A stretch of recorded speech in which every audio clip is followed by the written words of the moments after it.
guys! Good morning! Good morning, good morning! Welcome back po sa ating channel. Kumusta kayo?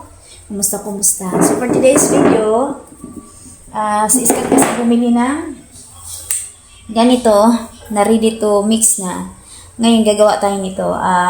Maya Oven Toaster Chocolate Fudge Brownie Mix. So ito po yung mga ingredients, no? Try natin dito sa oven toaster natin ilaloto. So, ayan, keep on watching mga ka-mema. So, kung bago ka sa aking channel, please subscribe. Ito po yung ganap natin for today. And thank you so much to all the viewers, subscribers all over the world. So, if you are new here, please subscribe and hit the notification bell. So, ayan. Thank you so much, guys, for the support. So, ayan. Po yung ating ingredients, yung binila namin ay 30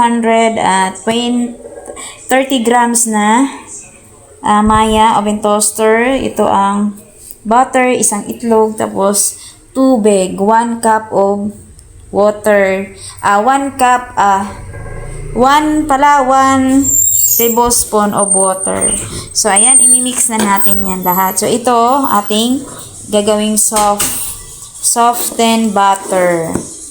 Softened butter, mga mi. So, ayan, simulan na po natin, mga mema, ang ating pagluluto nito. Brownies mix. Isang itlog, 1 egg. Lalagay lang natin ang 1 egg and then halu-haluin. Thank you so much po sa inyong panonood. At saka, sumunod po nating ihalo ay, ang ilagay natin ay dapat po yung ating butter ay naka-melt na, melted na siya sa mga mema. So, 4 po na, ayan, isang tablespoon na water, lalagyan po natin.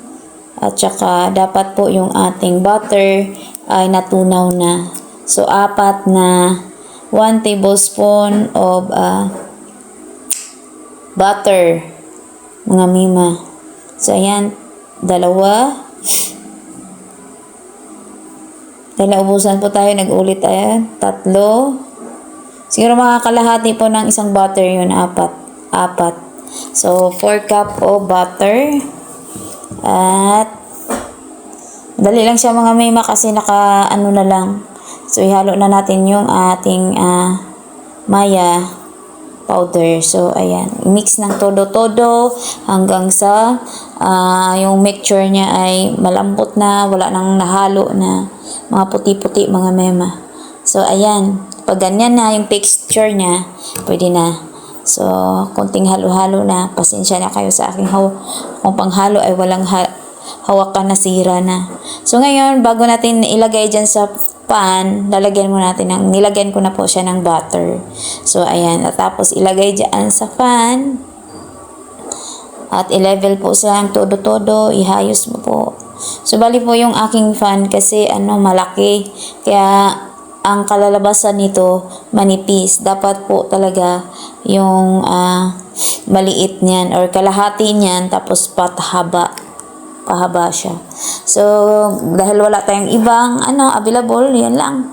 Yun na lang po. So, hanggang ilagay na natin sa oven toaster. So, niluluto natin ng 10 minutes muna. Pinapainit ko muna yung oven toaster ng 2 minutes. And then, pagka-init na, nilalagay na natin yung ating na-mix na maya. So, pagkatapos niyan ay 10 minutes habang pasimulan po natin ng pagluto. 10 minutes lang siya, mga mema. So, ayan. Pwede din naman siyang i-steam. So, ito yung try ko dito sa oven toaster.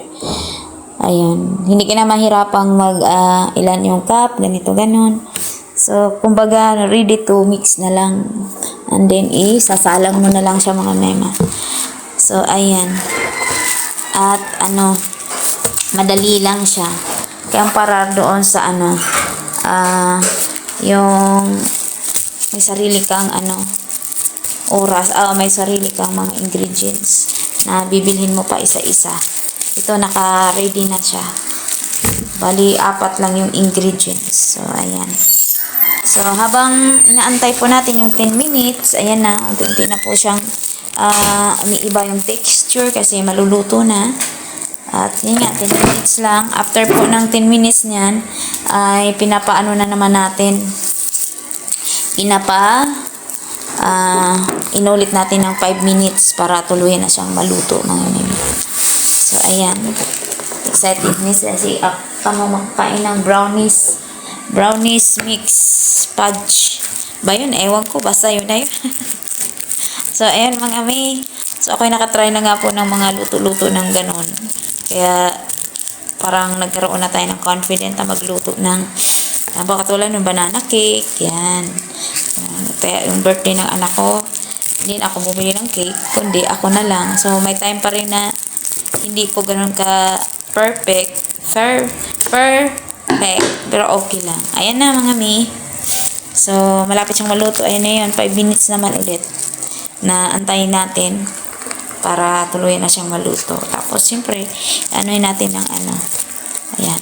Pag wala nang sumabit, wala nang dumikit, it means luto na siya mga mema. So, ready to eat na pag lamig na. So, ayan. Kaya, ayan, nilabas na natin para papalamigin.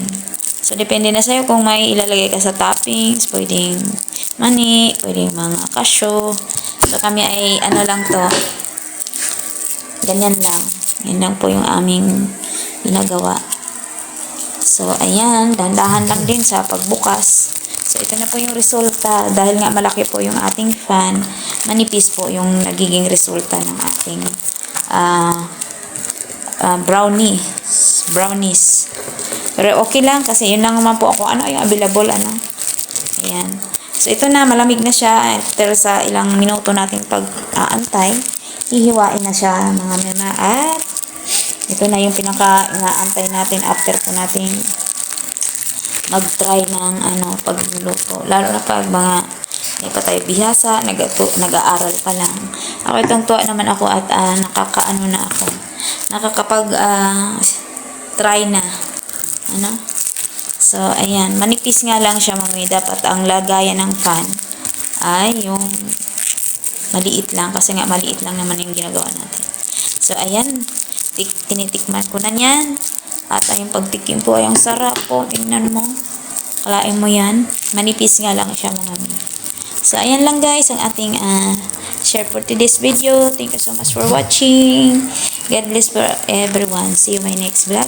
Bye-bye!